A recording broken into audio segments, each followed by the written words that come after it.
O Bolsonaro não é o Bolsonaro, né? O Bolsonaro, não me preocupa o Bolsonaro, me preocupa muito o bolsonarismo, né? Que eu particularmente tenho até dúvida se existe chamado bolsonarismo. Na verdade, é uma grande expressão desse movimento contra conservador, né? Aquilo que o Florestan Fernandes chamava, né? Dessas forças do velho, né? Essas forças da conservação, da manutenção das estruturas, que de alguma forma se colocaram muito forte a partir de 2016.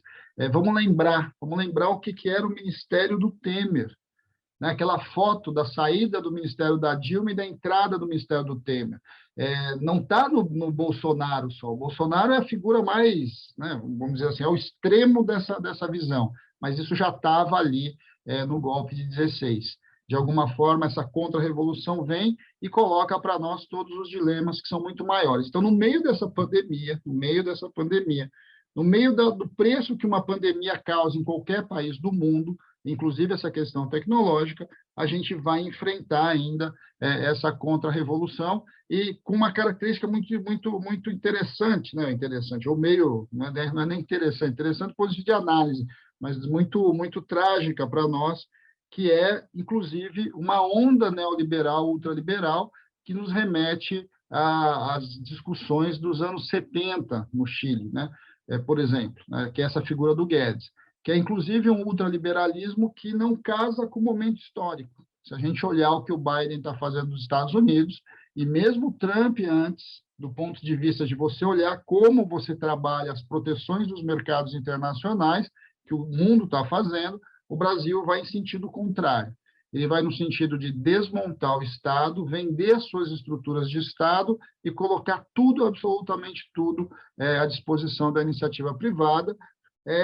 E aí, do ponto de vista analítico, você sempre tem dúvida se isso é simplesmente uma delapidação clara do patrimônio, em que você entrega mesmo, e aí são os compromissos econômicos que algumas figuras políticas têm com o mundo privado, ou, de fato, nós estamos falando de uma ideologia atrasada, mas que chega ao poder no momento de fragilização do conjunto da sociedade e implementa a sua pauta de maneira muito acelerada. Vamos lembrar que, para passar uma reforma, o Bolsonaro está negociando aí com o Centrão, está negociando com boa parte do Congresso Nacional, que nem sempre foi esse liberalismo todo, né? O liberalismo, inclusive no Brasil, sempre foi uma parcela bastante limitada do poder político. Então, eu acho que esse é o cenário que nós temos aqui. Bem, e aí, no meio de tudo isso, o que nós estamos vivendo? Nós estamos vivendo uma reforma de Estado. E a reforma de Estado, para nós, ela é um desmonte do pouco Estado social-democrata que a gente construiu a partir da Constituição de 88. E aí é bastante importante a gente entender esses movimentos que estão acontecendo, porque, de alguma forma, fazem sentido nessa reconfiguração global. Não dá para a gente entender essa desconstrução toda do Estado brasileiro, mas principalmente esse desmonte do Estado social brasileiro, se a gente não entender que isso não é só uma opção individual aqui do nosso país, né? Essa onda ela atravessou boa parte do mundo, começa lá com as primaveras, chega aqui na América Latina, varre a América Latina como um todo, e, de alguma forma, tudo isso se inicia ali com a crise de 2008, né? Muitos falavam que era a maior crise do capitalismo.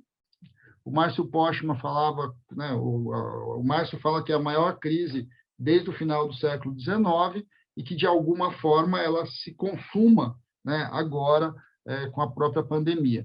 Então, quando a gente vai olhando para este movimento, uma das coisas bastante importantes é que a gente vai vendo, não só no Brasil, como no mundo, um processo bastante acelerado de mercadorização dos direitos sociais.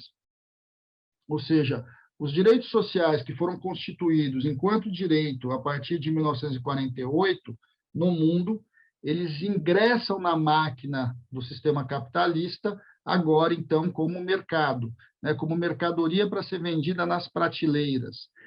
Conforme a concorrência global vai se ampliando e a entrada da China altera os padrões de comparação entre a indústria, por exemplo, e a indústria vai perdendo essa centralidade, porque ela também vai desaparecendo enquanto unidade, né? os setores de serviço, comércio e indústria, eles vão se amalgamam num grande negócio, os serviços vão surgindo como um grande potencial, aí, um grande propulsor do próprio sistema capitalista, e os direitos sociais entram com a mercadoria especial. Não é à toa que, ao longo dessa pandemia, uma das coisas que a gente viu foram os novos bilionários surgindo. E a maior parte desses bilionários que surgem são vinculados ao mercado da saúde. Vocês devem estar assistindo o debate agora da OMS. Uma das discussões que a OMS está falando é que é um absurdo um pequeno grupo de empresas ter agora o controle do mundo, porque eles estão controlando as vacinas e vão controlar as vacinas de uma pandemia global. E o que isso vai significar? Ou seja, quando a gente fala de saúde, a gente fala do direito à vida. Então, tu vai privatizando o direito à vida, né? Tu vai privatizando todo este processo que, de alguma forma, vai se constituindo numa nova grande base que não está só vinculada ao produto vacina, né? O potinho lá com o líquido dentro. Tá? Tem a ver com todo um movimento em que os sistemas de saúde no mundo começam a entrar em privatização.